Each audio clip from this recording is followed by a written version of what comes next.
नमस्ते दोस्तों, इस चैनल की रचना आपको जागृत करने के लिए की गई है ताकि आपको रिकवरी एजेंट परेशान करे तो आप उन्हें आरबीआई गाइडलाइंस के हिसाब से हैंडल कर सको। आपको हमारा काम पसंद है तो प्लीज इस चैनल को सब्सक्राइब जरूर करें, इससे हमें एक वीडियोस बनाने की प्रेरणा मिलेगी। Thank you. हा बोला ना सर. हा नाही, कुठून बोलताय तुम्ही? कांदिवली ऑफिस मधून बोलतोय. नाव काय तुमचं? कांदिवली ब्रांच. हॅलो. हॅलो. हा, तुमचं नाव काय पूर्ण? कांदिवली जयेश पवार. ओके, मग तुम्ही बँकेच्या बिहाफ मधून बोलताय की बँकेतूनच बोलताय? सर बँकेतून बोलतोय. ओके, तुमचा एम्प्लॉय आयडी जरा कन्फर्म करा का रेकॉर्डेड लाईन? काय बोलताय? तुमचा मेल आयडी घ्या सर माझा. मेल आयडी नाही, एम्प्लॉय आयडी म्हणतोय मी. मी मेल आयडी देतोय ना तुम्हाला. पण मी तुम्हाला बँकेत एम्प्लॉय आयडी रजिस्टर. विचारतोय ना. तुम्ही टेक्स्ट तुम्ही मेल करू बँकर? शकता. नाही, मेल नाही करायचा आहे मला, कन्फर्मेशन पाहिजे. मग कारण कसलं? तुम्ही बँकरच आहात ना, त्याचं कन्फर्मेशन पाहिजे मला. हा, मग मी तुम्हाला माझा मेल आयडी देतोय, तुम्ही मला मेल सर, मी करा. मेल आयडी करून काय करू? काय बोलताय? मी तुमचा मेल आयडी घेऊन काय करू? काय करणार सर? आता हा. तुम्हाला मला एक सांगा, तुम्हाला माझा एम्प्लॉय आयडी कशासाठी हवाय? कन्फर्मेशन साठी. मी गाईडलाईन्स प्रमाणेच विचारतोय तुम्हाला. मी काही उगाच विनाकारण विचारत नाहीये ना. माझं नाही, बँकरशी तुम्ही बोलणं विनाकारण होतंय, मला हे कळलं पाहिजे, यासाठी मी एम्प्लॉय आयडी विचारतोय. तेवढा फक्त सांगा, मग आपण पुढे बोलूया ना. मी तुम्हाला माझा रजिस्टर मेल आयडी देतोय ना सर बँकेचा.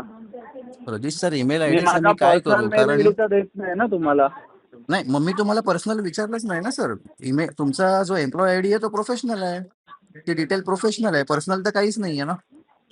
नाही, पर्सनल ऑफिशियली तुम्हाला माझा एम्प्लॉय आयडी देतोय ना. हा, मग एम्प्लॉय आयडीच विचारतोय मी तुम्हाला. हा, मी तुम्हाला एम्प्लॉय आयडीच विचारतोय, तुम्ही एम्प्लॉय आयडीच देताय म्हणालात ना आता. Hello hello, Jayeshji. Hello. Hello. हा, मी काय म्हंटल, तुम्हीच म्हणताय ना एम्प्लॉय आयडी देतोय, मी तुम्हाला एम्प्लॉय आयडीच विचारला. एक मिनिट थांबा.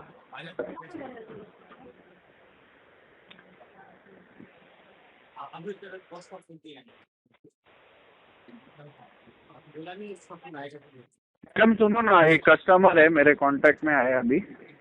एम्प्लॉय आईडी मांग रहे. मैं मेल आईडी देने के लिए रेडी हूँ. शेयर करूँ या नहीं करूँ?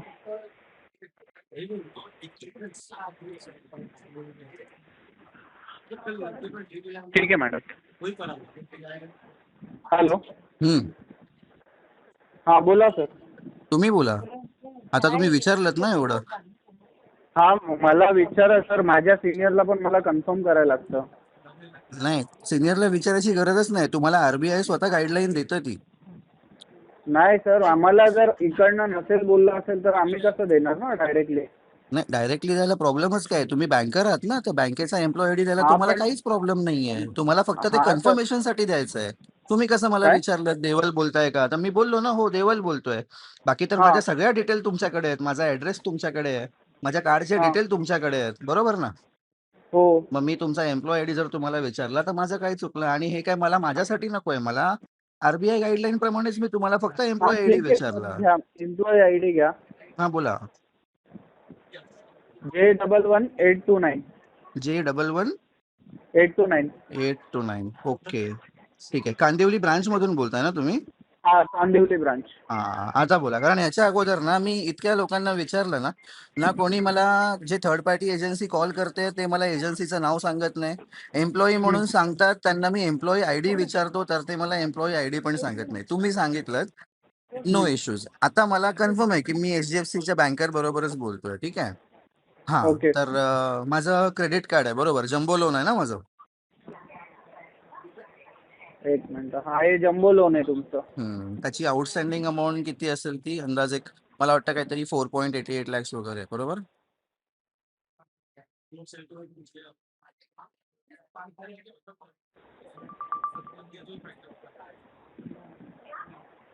हॅलो. हा, हॅलो. जम्बो लोनची 4,94,000 आहे सर. 4,94,000. ओके ओके, हा. ठीक आहे. अच्छा, तर जयेश सर बघा, आता मी तुम्हाला सांगतो माझा प्रॉब्लेम काय झालाय. मी ना एक कांजूरमार्गच्या ब्रांचमध्ये तुमचेच एक बँकर आहेत दीपक शर्मा म्हणून. त्यांना ना ओके. मी मेल केला होता. ठीक आहे. त्यांनी मला तुमच्यासारखंच ईमेल आयडी मी देतो, मला मेल करा, हे सगळं सांगितलं.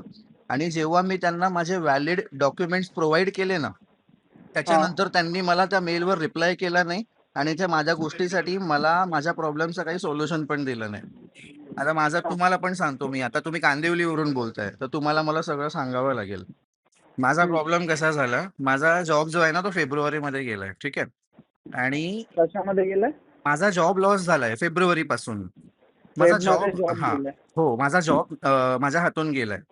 आणि हा.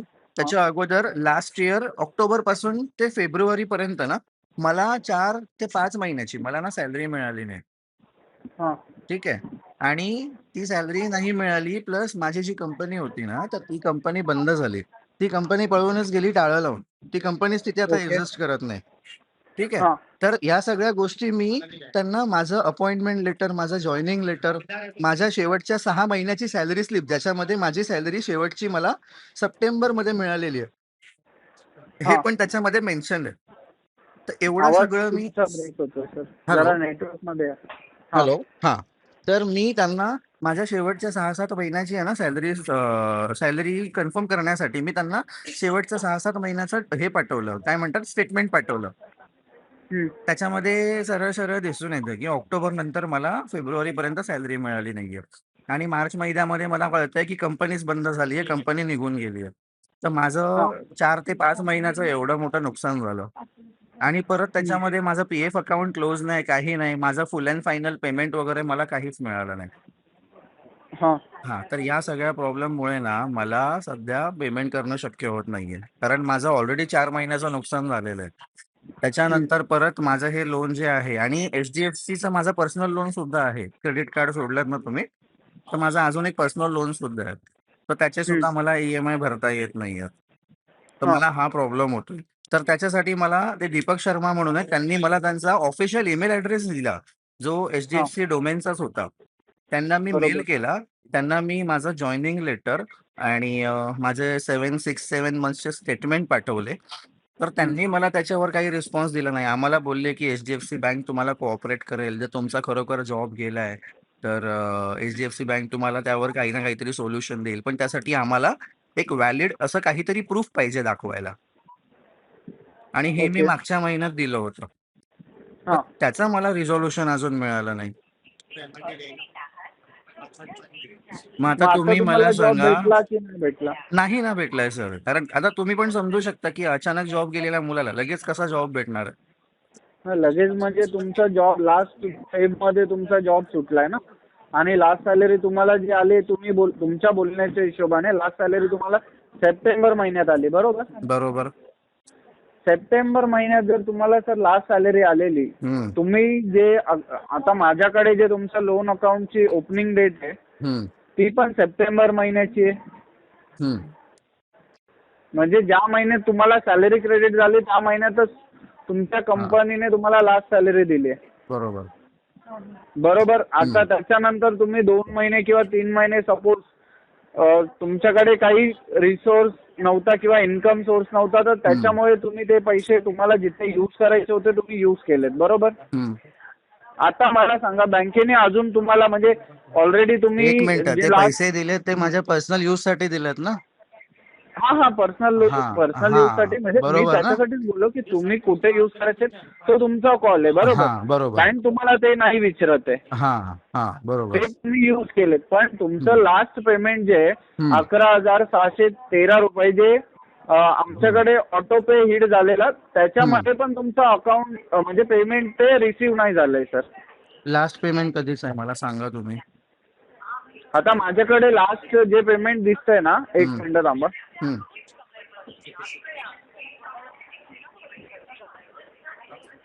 फेब्रुवारी मध्ये आलंय सर माझ्याकडे पेमेंट तुमचं. हं. आता तुम्हाला मी त्याच्यानंतर सांगतो, लोन घेतल्यानंतर फेब्रुवारीपर्यंत मला सॅलरी हा येत नव्हती.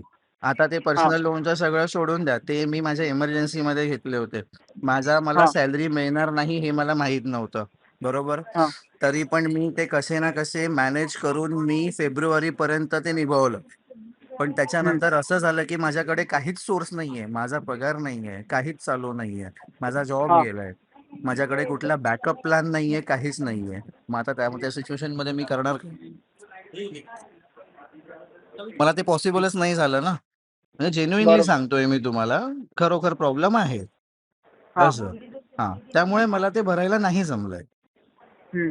असं आहे. आणि परत तुम्हाला चांगलंच माहिती आहे आता की माझं आता माझा जॉब जो गेलेला आहे, माझ्याकडे ना आता त्याचा एक्सपिरियन्स लेटर मिळणार आहे मला, काही हम्म. मिळणार नाही. सॅलरी स्लिप दाखवून सुद्धा कंपनीला काय आहे, कंपनी हे सुद्धा बोलू शकते की सॅलरी स्लिप मी बनवून आणली आहे, हे तर हा. बोलू शकतात ना.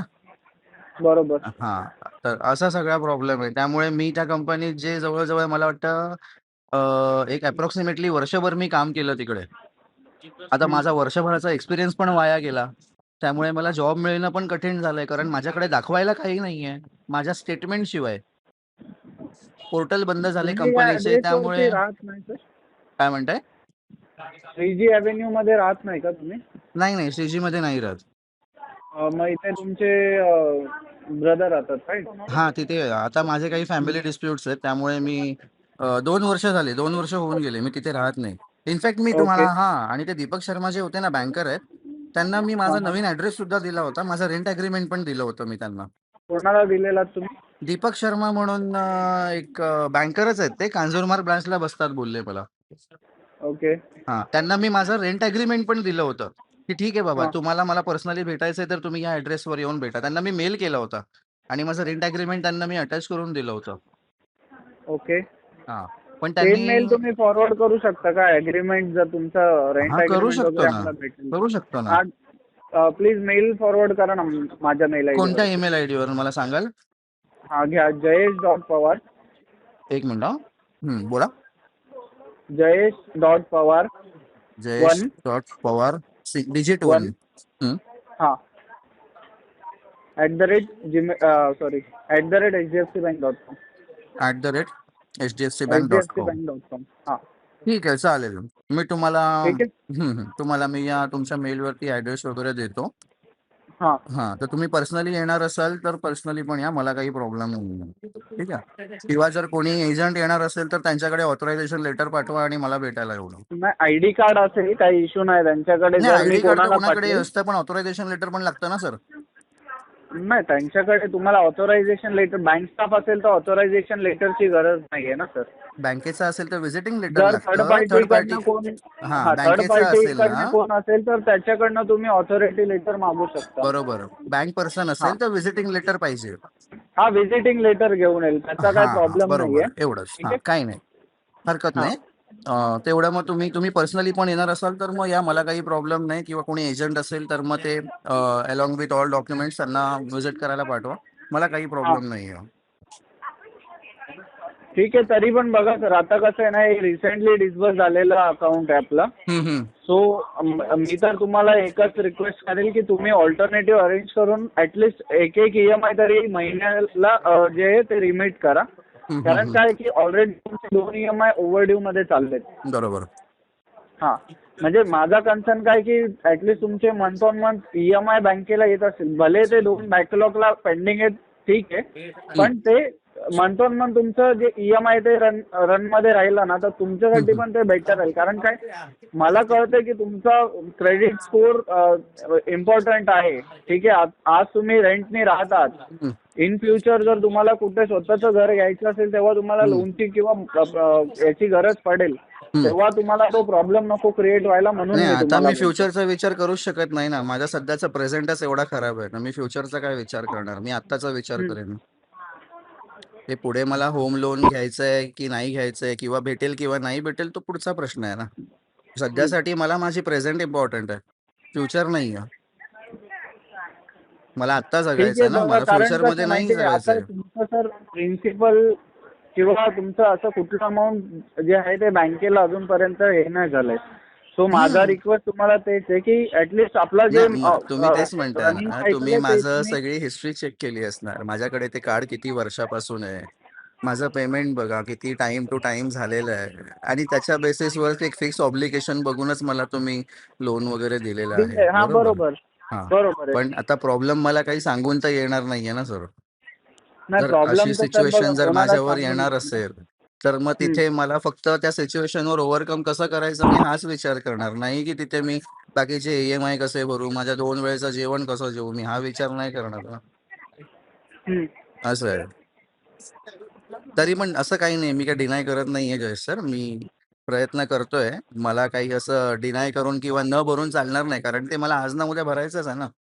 हा बरोबर, कारण काय हां. जी अमाऊंट आपण मुद्दल घेतली, मी इंटरेस्ट अमाऊंट असते आणि मी तुमच्याशी त्या गोष्टीवरती वाद केला असता की भरा भरा पैसे भरायलाच लागतील, ती गोष्ट वेगळी आहे. पण आपलं प्रिन्सिपल जे अमाऊंट आपण मुद्दल घेतली हो ती सर, ही अमाऊंट सगळी पण अजून जबरदस्ती आता चालूच खूप नाही झाली. दिवसा अगोदर ही जबरदस्ती करून झाली माझ्यावर.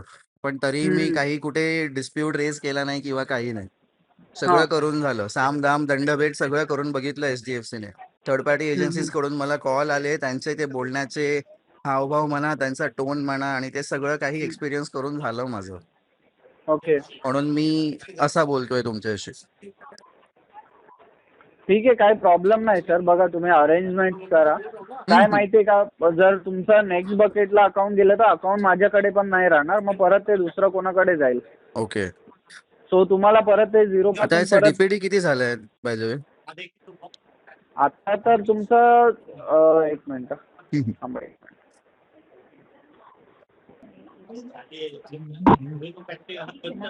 सर 45 DPD मध्ये आहे आता. 45 झालंय. ओके. हा. ठीक आहे. काही नाही, मी प्रयत्न करतो. कसं आहे, मला पण आता बरेचसे हम्म. एक्सपेन्सेस आहेत. म्हणजे तुम्हाला आता सगळं सांगत बसलो ना, आता माझ्या पर्सनल गोष्टी पण आहेत आणि बऱ्याचशा अशा गोष्टी आहेत माझ्या. तर सगळं काही सांगत बसण्यात काही अर्थ नाहीये, कारण ते माझं दुखणं आहे, ते मलाच निस्तरायचं आहे. ते तुम्हाला बरोबर, सांगून हां, काही फायदा नाही. ते कमी होणार नाही आणि हो. मी त्याच्यावरती काय करू शकत नाही, ते मला कळतं सर. बरोबर. आणि परत कसं आहे, की आता माझ्यावर हे क्रेडिट कार्ड जर सोडलं ना, तर माझ्यावर अजून पण लिएबिलिटी आहे. जसं मी आता तुम्हाला बोललो, माझं एक पर्सनल लोन सुद्धा आहे. सेम HDFC बँकचंच आहे ते लोन. पर्सनल लोन आहे. हम्म. परत हा. अजून HDFC कार्ड सोडून अजून माझे 2 क्रेडिट कार्ड आहेत. एक माझं क्रेड ॲपचं लोन आहे. तर असं मिळून टोटल ओके माझ्यावर 17 ते 18 लाखाचा डेट आहे सर. ओके तर हे सगळं मला कव्हर आउट करायचं आहे. असं आहे. ओके हां, तर त्यासाठी मला काही ना ठीक आहे. काहीतरी बघा करावंच लागेल. ऍटलिस्ट, हा सर बघा तुम्ही ऍटलिस्ट हे मिनिमम जे आहे आपलं म्हणजे जो EMI 11,613 रुपये, हां. तो ऍटलिस्ट तुम्ही मंथली बेसिसला रिमिट करायला चालू करा, जेणेकरून तुम्हाला पण काय म्हणजे इन फ्युचर होणारे प्रॉब्लेम्स ते पण फेस करायला नाही लागणार. ठीक आहे. ठीक आहे ना, ठीक आहे. चालेल. हो sir. Okay, okay. Thank you. Thank you sir. या. बाय.